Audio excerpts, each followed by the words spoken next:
I'm extremely grateful for two things tonight. I'm first grateful that on spring break, rainy Thursday, that you've come. It means a lot to me. It means a lot to this church. And second of all, I'm grateful for a church staff that allows its residents the freedom to come up here and share. So I'm just really glad to be up here tonight and sharing in front of you. Our young adults minister, John Lemon, said something in a staff meeting 2 weeks ago that really shocked me. And he said, coming back from Jerusalem, from Israel, the thing that surprised him most was kind of just the mundane nature that those who live in the area have towards all of these beautiful, reverent buildings. He was surprised at just how normal it's become to them living in this place and in this world. And I'd like to say, I think that too often that Christmas and Easter can be boring for us. Right? The theologian Dallas Willard says that familiarity breeds unfamiliarity. Basically, something becomes so ingrained and so routine that it loses its mystique and its subversiveness. It's just something that we do. It comes in our nature. So I hope tonight that you can hear these passages and this story again afresh, and that it would be new and subversive, that it wouldn't become just a place where we come every Sunday to worship, but that we're hearing it for the first time. So today's Thursday before Jesus' death, and Scripture tells us that we have the main events leading up to Easter. We have Jesus' interactions with the disciples, with the Last Supper, the washing of feet, and then Jesus' trial and arrest. So we're going to be using John 13 to talk about this Passover, and we're going to talk about this a little bit more. But I want to say that this Thursday, to those first century Jews, would also been known as the Day of Preparation. All right, this is the time when you're preparing the lamb for the slaughter for Passover. So Jesus is come. He is the one who's been anointed with oil. He is the lamb that is coming for these people, whether they realize it or not. So this text is already dripping and overflowing with tension and with imagery. Jesus is coming to be prepared, and yet He's the one that is serving us. So there's two really main actions in John 13, which we talked about earlier. The first is the washing of feet. So picture Jesus getting up from the table to fill his water basin. He takes his towel off, he bends down, and he begins to untie the sandals of Judas, the one whose feet have been caked with dust from walking behind Jesus, the dust of the rabbi, and yet Jesus washes and dries the feet of the one that is going to betray him. There's the final action in John 13 is what gives us the name for today. Maundy comes from the Latin word mandatum, which is where we get mandate or command. And it's the first line of John 13:34. So Jesus is speaking to Peter, telling him that he's going to rebuke them, and then turns to the rest of the disciples in the upper room. And he says this, he says, "A new command I give to you, to love one another as I have loved you, so you must love one another. By this all men will know that you are my disciples, if you have love for each other."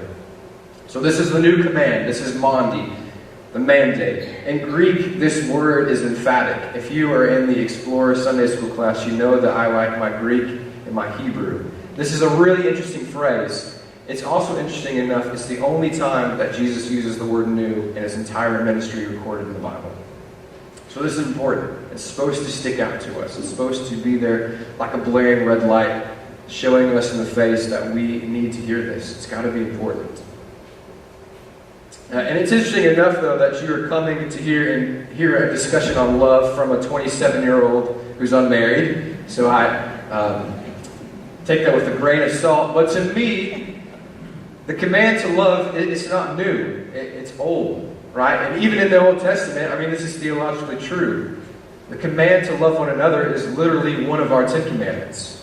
Right? It's known as the Mosaic laws, the heart of the Torah, to love God and to love your neighbors.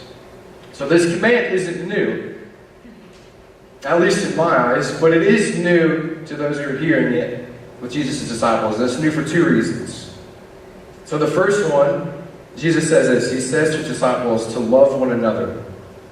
So this love now has an aim, it has a people. There is an aim by which you are to love. It's a particular love. You are to go and to love these people that you're sitting with. These 12 individuals who you've walked through life with, as you are following me, Jesus, love each other. So this is the first new thing. The second new thing in this passage is that it has a motive. Right, Jesus says that our love is to be a reflection of God's love. He says, love each other because I love you. So the new command not only has an ethos, it has a telos. It has a reason behind it. It's a new understanding and a standard of love. You're to love each other, and you're to love because I love you. So this is the end of John 13 in the setting of the Last Supper, but the other three Gospels and even 1 Corinthians give us the words of Jesus. Right, the famous words. He tells us that He is the bread who's being broken for them, and His blood is the wine being poured out, and to do this in remembrance of Him. So John 13:34 tells us to love one another, but it's the words and the actions in the other three Gospels that tell us how to do this love. So Jesus is in a room with His closest followers. He's looking them in the eye and telling them to love one another. He's saying, start here. Start with these people in this room. If you can't begin to love these individuals who are in the same calling, the same boat, the same educational background, speak the same language, they look like you, how can you begin to love anyone else outside of these people? The new command in John 13 is for the disciples to love. And the final command in Matthew is that they make more disciples. Disciples who are already loving each other. But as I said earlier, I think love can often come off as contrite, a platitude, right? It becomes familiar, like the words of Dallas Willard. We know it so much, it's so spoken in our culture. We need to be relational. We need to love others that we really don't know how to define it. We don't know what to do with it. We don't know how to do it. But I would say that the very nature of where this story is in the gospel should say otherwise. It's unrelentingly placed in the context of Jesus' betrayal and His death. He washes the feet of Judas, knowing Judas is about to run away to the authorities. He calls His disciples to love one another, knowing that they will be the ones to turn on Him, to turn Him in, and eventually to turn on each other. And yet this call to love through action remains. Jesus shows us that life is not supposed to be given up on when the end is in sight. Instead, life is supposed to be given up for others. This love that Jesus has is going to be the thing that leads to His own death, and yet He still finds time to wash feet and to break bread. I think that Maundy Thursday and the actions of Jesus at the Lord's Supper are the answers to the questions that we have of what does it look like to love these people? What does it look like for us to be in the church at the heart of the city? What does it look like for us to break ourselves open and to pour ourselves out for others? I love this quote. There's a book by Barbara Brown Taylor. It's called An Altar to the World, and she says this. She says, to make bread or to love, to dig in the earth, to feed an animal, or to cook for the stranger, these activities require no extensive commentary or theology. All they require is someone willing to bend, someone willing to reach, someone willing to chop, and someone willing to stir. Most of these tasks are so full of pleasure, there is no need to complicate them by calling them holy. And yet they're the same activities that change our lives. Sometimes all at once, and sometimes more slowly, like a water dripping on stone. In a world where faith is construed as a way of thinking, bodily practice reminds us that faith and that love is a way of life. Jesus shows us that humble action is our form of love. This is the new command, to love one another. Jesus looks at His 12 disciples and says, do you want to know what love is? Do what I do. Wash feet, break bread, pour yourself out. So for the last month, we've been going through Lent, and we've been in the wilderness of Lent, mimicking Jesus' 40 days in the wilderness. And we've been fasting and contemplating the final days of Jesus, spiritually and even physically for some. And we've become tired and parched and thirsty and needing some nourishment. And on Maundy Thursday, Jesus comes and offers us bread and wine.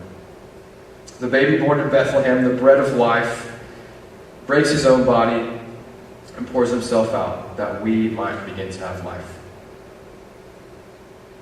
So in a minute, we're going to get up and move to tables around the room and partake in this act of the Lord's Supper. And around your table are going to be fellow disciples who are parched and hungry and searching for something to sustain them in this season of Lent and in this season of life. And you will have the opportunity yourself to serve them and to pass around the bread and to serve one another. But before we do this, I would ask that you take a second and just simply look around the room. There are more humans in here than just ourselves that are also created in the image of God, searching to be understood and searching to be loved just like yourself. And in the last days of Lent, we find ourselves fasting in the desert, parched and in need of a Savior. But we don't go in alone. We go in with Christ, but we go in with this fellow upper room of disciples. So maybe begin to look across the table today and see Jesus in the face of others. May you begin to see others' need to be understood and their need to be loved. And may this love that Jesus calls us to find its particular nature in our fellow disciples and eventually move to creating more disciples who know how to love like we are. So may we begin to break our own bodies and pour ourselves out. And may, above all, we begin to do the words of John 13:34, Maundy, to love one another. Would you pray with me? God, I'm grateful for this space and for the people who fill this space. We come to the end of Lent needing a Savior, and yet we don't rush to the tomb. We find ourselves in the upper room with you, and you have offered us everything that you can offer us. Your full self, your body, your blood, the innermost nature of your being. And the thing that you offer us at the end of the day that we can carry with us is love. So I pray, Lord, that we would manifest this love into others, and that we begin to love one another, not only in this room, but in the rest of the world. It's in your name I pray. Amen.